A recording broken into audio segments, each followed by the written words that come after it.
Hi, I'm Mike Ratcliffe, and I'm the Chief Knowledge Officer of Fuld Company, one of the oldest professional competitive intelligence consulting firms around.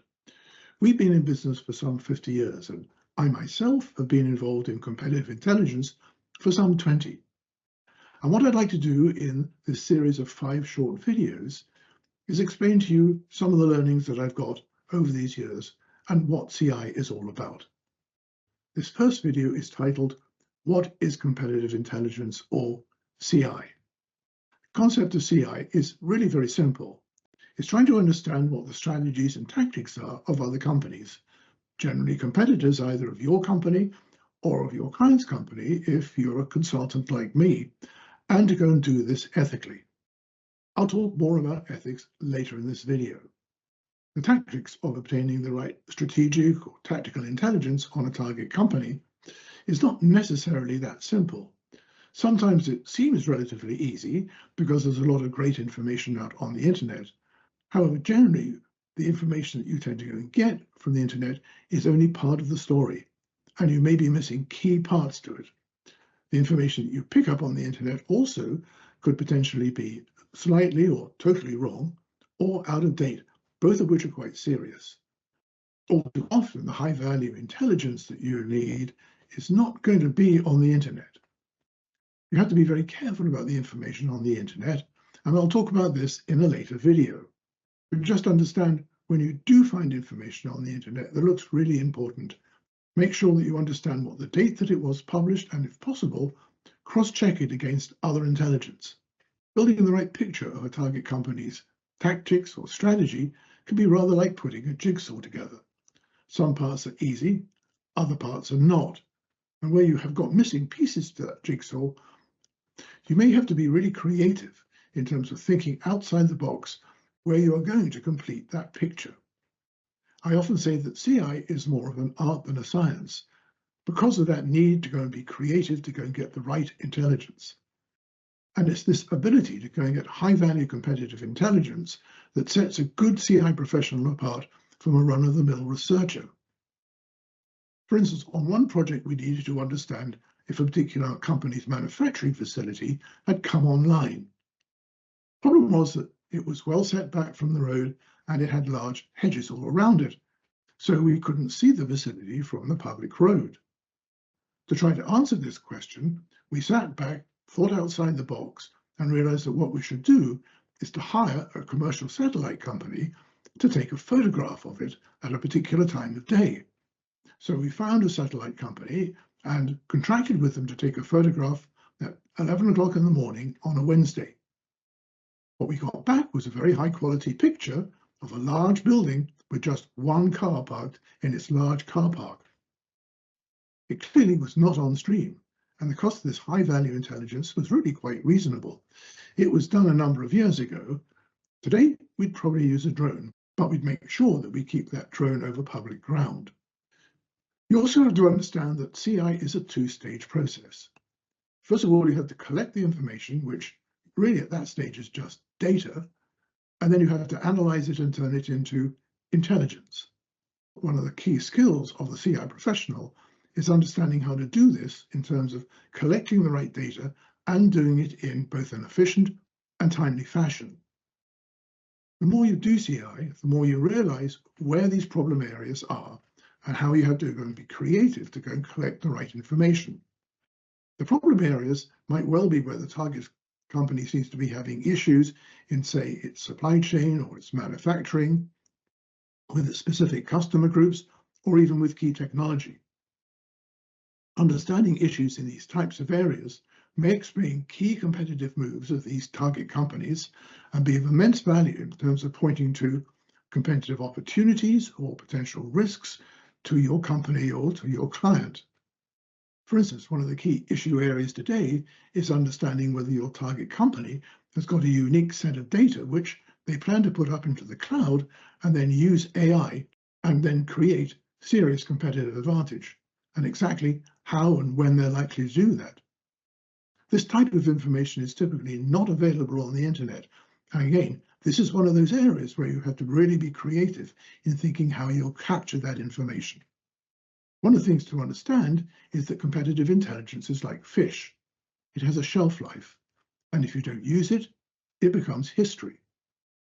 A number of years ago, I was doing a CI training program for a large pharmaceutical firm, and the CI manager said to me, "You know, Mike, one of my key frustrations is to make sure that my management takes action on the great CI that my team does." He said that it was all too common for CI managers to see his CI work, but then put it aside and not do anything with it for a few months, only to go and find that the information that they'd found, which could be, say, on the launch date of a drug or the type of device that was going to be used when it was launched, had become public. And so the value of the information that he'd found out, which could be tremendous for his sales force to go and take some action before the product was launched, was all wasted. He was really frustrated because he saw this as a constant waste of both resources and money. The process of doing CI is relatively simple. The first and most important step is to understand goals. If the goals are not clearly understood and set out from the outset, then the project that you're going to undertake is not going to be the maximum value. After defining the goals, you need to understand the market that you are dealing with and what are the key forces. Then you need to understand the target companies that you're researching, and then you can identify what the risks and opportunities are and make recommended actions. I always try to go and create a story around any competitive project. What's happened in the past, how different players in the market have developed in terms of increasing or losing market share, what are the strategies that they followed, have these strategies changed in the past, and what's likely to happen in the future. Most companies are actually like super tankers. They take a long time to turn around. So if you understand what's happened in the past, you've got a pretty good chance of understanding what's going to happen in the future. For instance, in one project, I was researching 4 different companies. And when I looked back in the past, I found that one of them had been bought by a VC firm about 5 years ago. And following this, they followed a very typical VC strategy. They bought an additional company each year. They were small, but it allowed them to grow their market share. And by looking at what these companies did that they had been bought and which segments of the market they were in, I managed to go and paint a very simple but compelling story to my client in terms of what the strategy of this firm was, which segments of the market that it was targeting, whether that targeting strategy was changing over time, and hence what might happen in the future.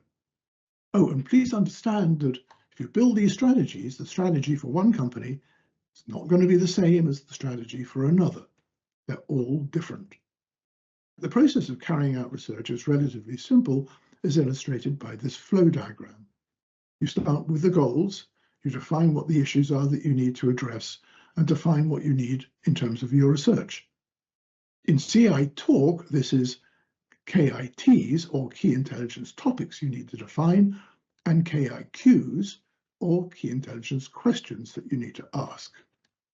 And the more specific these questions are, the better your research is going to be, because you're going to be more targeted on the questions that your client needs answered. For instance, you may be researching a key target in, say, the solar market. So the kit is going to be the solar market, and the kicks are going to be those very specific questions that you need to ask around that particular company or companies in the market. And it may be that having completed this process, one of the actions that you're left with is you've got to go and fill some more gaps in. That's not uncommon. And then you have to go through this whole process again, go around the loop and identify whether you filled all the gaps in. And that points to another aspect of competitive intelligence. You always find that where you end up in a project is not exactly where you started. As you find out more information on the marketplace, you learn more about competitors and what their actions are. Then you have to change your research strategy, change your kits, and make sure that you're targeting those areas of the market that look really interesting and where there can be very significant opportunities and threats. And as I say, you won't necessarily know where those are when you start out. You'll notice there's a box outside this circular flow called the champion. This box is very important. Champion is going to be the person defining the goals and allowing you to go and kick the project off. They're also going to be the person that you're going to be reporting to, and hopefully will go and take action on your research. To ensure that this research doesn't end up like fish, you need to ensure that you're keeping this champion up to speed on how you're doing your research and when you're likely to finish. In all probability, they will have moved on to another project. So you need to make sure that they understand when you're likely to go and finish your research, say in 2 weeks' time, and make sure that they're prepared for this, and make sure that you've got time on the calendar for the readout well in advance. Earlier, I mentioned ethics. Different companies have very different ethical standards, and you need to make sure that you understand what they are and you adhere to them if you're a consultant like me. Some don't want you to do any primary and you can only do secondary. Some allow you to do primary, but say you can only talk to ex-employees, not current employees. That's pretty standard. And then they may say they have got to have left the company at least 6 or 12 months ago. Just make sure that you adhere to those standards and you'll be fine. And when you start doing your primary research, always start with the phrase, "We don't want to discuss anything that's confidential. If you feel that we're getting into any areas, please tell me and we'll stop." These confidential areas could be around strategy or pricing or technology. The point is that primary research can give you really valuable information, but you don't want to stray into areas that you might find as sensitive, and so as long as you keep to these rules, you won't have any ethical problems. Well, I hope you've enjoyed this short video. Please join me on the next one, which is about the forces that are impacting a marketplace, and especially around disruption. So if you have any questions, feel free to contact me on my email at mratcliffe@fuld.com or find me on LinkedIn. So see you on the next one. Cheers.